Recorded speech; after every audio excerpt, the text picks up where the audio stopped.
Hey guys, Nelson here with a quick video on how to use our new SLD editor that's going to be now fully customizable. So we'll run through an example where the customer may have a shed, so we need a separate switchboard, but also maybe some backup loads from the inverter.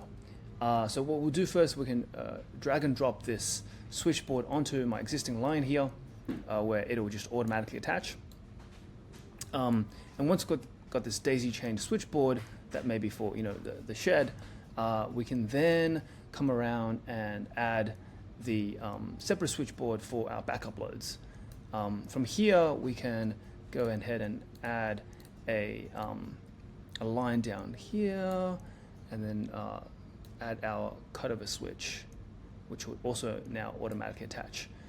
From here I can then just attach it to my switchboard and have some backup loads, and I can double click on that to rename to EPS or backup loads, like so, and that's it. I can rearrange this so that it's nice and neat, and similarly from before, you can just click on the download PDF button to get the PDF copy for this, and that's it. Just a quick video for you guys. Hopefully this is super useful for all the new battery installations.